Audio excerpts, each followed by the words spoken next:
ഇന്ന് ഞാനൊരു കടുകുമാങ്ങ അച്ചാറിൻ്റെ റെസിപ്പിയാണ് നിങ്ങളുമായിട്ട് ഷെയർ ചെയ്യുന്നത്.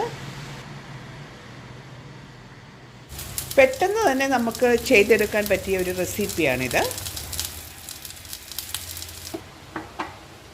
ഞാൻ സാൻഡി ജോർജ്. എല്ലാവർക്കും എൻ്റെ ചാനലിലേക്ക് സ്വാഗതം.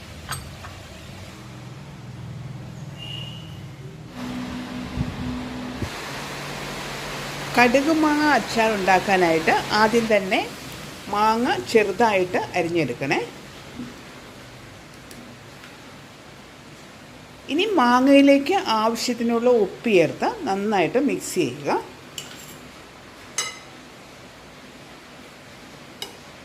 അരിഞ്ഞ മാങ്ങ എയർ ടൈറ്റുള്ള ഒരു ബോട്ടിലാക്കി അടച്ചു വെക്കണം. മാങ്ങ നന്നായിട്ട് മിക്സായിട്ട് അലിന്ന് വരാൻ വേണ്ടിയിട്ടാണ് ഇങ്ങനെ എയർ ടൈറ്റുള്ള ബോട്ടിലാക്കി വെക്കുന്നത്. 3 ദിവസം ഇങ്ങനെ വെച്ചിരുന്നതിന് ശേഷം അച്ചാർ ഉണ്ടാക്കുകയാണ് നല്ലത്. എല്ലാ ദിവസവും നമ്മൾ ഈ മാങ്ങയൊന്ന് ഇളക്കിയിട്ട് കൊടുക്കണേ. മുകൾ ഭാഗത്തുള്ള മാങ്ങയെല്ലാം നന്നായി മിക്സായി വരുന്നതിന് വേണ്ടിയിട്ടാണ് ഇങ്ങനെ ഇളക്കിയിട്ട് കൊടുക്കുന്നത്. 2-3 ദിവസം ഇങ്ങനെ പുറത്തിരുന്നതിന് ശേഷം നമുക്ക് ഇത് അച്ചാറാക്കിയെടുക്കാം. 1 കിലോ മാങ്ങയാണ് ഞാൻ അച്ചാർ ഉണ്ടാക്കാനായിട്ട് എടുത്തത്. ഇതിലേക്ക് വേണ്ടത് ഒരു 20 അല്ലി വെളുത്തുള്ളി ചെറുതായി അരിഞ്ഞത്, പച്ചമുളക് ഒരു 15 എണ്ണം, ഇഞ്ചി ഒരു വലിയ കഷ്ണം, ആവശ്യത്തിന് വേപ്പില. ആദ്യം ഒരു പാൻ അടുപ്പത്ത് വെച്ചിട്ട് ഒരു ചെറിയ കഷ്ണം കായം, ഒരു 1/2 ടേബിൾ സ്പൂൺ എണ്ണ ഒഴിച്ച് നമുക്ക് വറുത്ത് കോരി മാറ്റി വയ്ക്കാം. നിങ്ങൾക്ക് വേണമെങ്കിൽ കായത്തിൻ്റെ പൊടി ഉപയോഗിക്കാം കേട്ടോ. എൻ്റെ അടുത്ത് കട്ടയായിട്ടുള്ള കായാണുള്ളത്, അതുകൊണ്ടാണ് ഞാനിത് പൊടിച്ച് എടുക്കുന്നത്. നല്ലെണ്ണയിലാണ് കേട്ടോ അച്ചാർ ഉണ്ടാക്കുന്നത്. ഇത് നന്നായിട്ട് കായം നന്നായിട്ട് മുരിയണം, എന്നാലേ അത് പൊടിയുകയുള്ളൂ. കായം വറുത്തെടുത്ത പാനിലേക്ക് തന്നെ ഒരു 3 ടേബിൾ സ്പൂൺ നല്ലെണ്ണ ഒഴിച്ചു കൊടുക്കുക. എണ്ണയും അതുപോലെ തന്നെ വിനീഗറുമൊക്കെ വളരെ കുറച്ച് ഉപയോഗിച്ചിട്ടാണ് കേട്ടോ ഞാൻ കടുകുമാങ്ങ ഉണ്ടാക്കുന്നത്. ഞാൻ കടുകുമാങ്ങ ഉണ്ടാക്കിയതിന് ശേഷം ഫ്രിഡ്ജിൽ വെച്ചിട്ടാണ് ഉപയോഗിക്കാറുള്ളത്. നിങ്ങൾക്ക് എണ്ണയുടെയും വിനീഗറിൻ്റെയും അളവ് കൂട്ടി ഉപയോഗിക്കാം. 1 ടേബിൾ സ്പൂൺ കടുകിട്ട് പൊട്ടിക്കുക.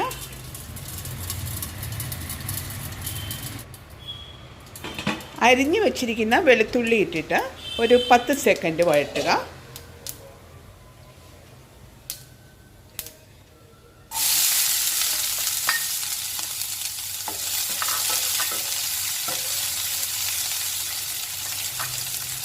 ഇനി ഇഞ്ചിയും കൂടെ ചേർത്ത് ഒരു 10 സെക്കൻഡും കൂടി വഴറ്റി കൊടുക്കുക. ഇപ്പോൾ വെളുത്തുള്ളിയും ഇഞ്ചിയും ചെറുതായി വഴന്നു വന്നിട്ടുണ്ട്. ഇനി നമ്മൾ നമ്മുടെ ആവശ്യത്തിന് 10-15 പച്ചമുളക് അരിഞ്ഞു വെച്ചിട്ടുണ്ട്, അത് ചേർത്തൊന്ന് വഴറ്റി കൊടുക്കാം. ഈ വെളുത്തുള്ളിയും ഇഞ്ചിയും പച്ചമുളകും നന്നായിട്ട് ഫ്രൈ ആവേണ്ട ആവശ്യമില്ല കേട്ടോ. ഇതിൻ്റെ പച്ചമണം ഒന്ന് മാറി കിട്ടിയാൽ മാത്രം മതി. ഇനി ആവശ്യത്തിന് വേപ്പില ഇട്ട് കൊടുക്കാം.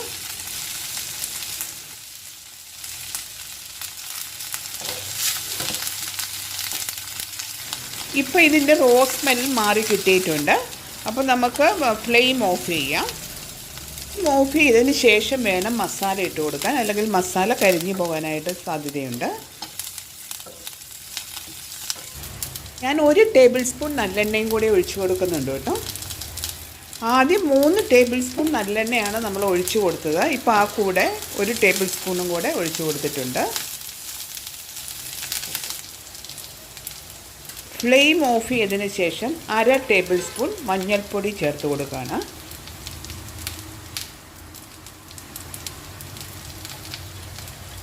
ഇനി 1.5 ടേബിൾ സ്പൂൺ എരിവുള്ള മുളക് പൊടിയാണ് ചേർക്കുന്നത്. മുളക് പൊടിയൊക്കെ നമ്മുടെ എരിവിനനുസരിച്ച് കൂടുതൽ വേണമെങ്കിൽ കൂടുതൽ ചേർത്ത് കൊടുക്കാം.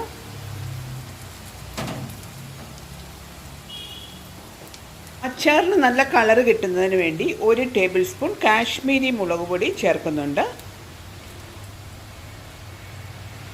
മസാല എല്ലാം കൂടി നന്നായി മിക്സ് ചെയ്ത് കൊടുക്കുക. ഇപ്പം ഞാൻ ഫ്ലെയിം ഓഫ് ചെയ്തിരിക്കുകയാണ്.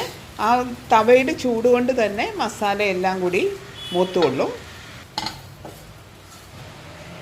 ഇനി ഒരു 1/4 ടീസ്പൂൺ ഉലുവാപ്പൊടിയാണ് ചേർക്കുന്നത്.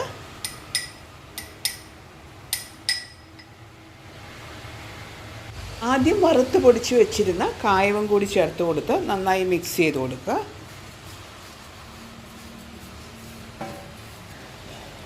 ഇനി ചാറിനാവശ്യമായ വെള്ളം തിളപ്പിച്ച് നമുക്ക് മസാലയിലേക്ക് ചേർത്ത് കൊടുക്കണം.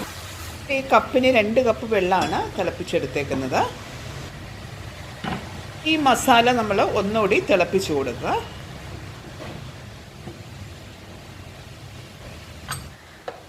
മിക്സിലേക്ക് ഞാൻ 1 ടേബിൾ സ്പൂൺ വിനീഗർ ഒഴിച്ചു കൊടുക്കുന്നുണ്ട്. ഞാൻ വിനാഗിരിയും ഓയിലുമൊക്കെ കുറച്ചിട്ടാണ് കടുകുമാങ്ങ ഉണ്ടാക്കുന്നത്. ആവശ്യത്തിന് ഉപ്പും ഈ ഗ്രേവിയിലേക്ക് ചേർത്ത് കൊടുക്കണേ. ഓയിലൊക്കെ കുറച്ച് ഉപയോഗിക്കുന്ന കാരണം ഞാൻ ഉണ്ടാക്കിയിട്ട് ഒരു ദിവസം മാത്രമേ ഫ്രിഡ്ജിന് വെളിയിൽ വെക്കാറുള്ളൂ. അതിനുശേഷം ഫ്രിഡ്ജിൽ വെച്ചിട്ടാണ് ഞാൻ അച്ചാർ യൂസ് ചെയ്യുന്നത്. ഗ്രേവി ആറിയതിന് ശേഷം വേണേ അതിലേക്ക് മാങ്ങാ കഷ്ണങ്ങൾ മിക്സ് ചെയ്ത് കൊടുക്കാനായിട്ട്. മാങ്ങാ കഷ്ണങ്ങൾ ഗ്രേവിയുമായി മിക്സ് ചെയ്തതിന് ശേഷം ഉപ്പ് കുറവുണ്ടെങ്കിൽ ചേർത്ത് കൊടുക്കുക.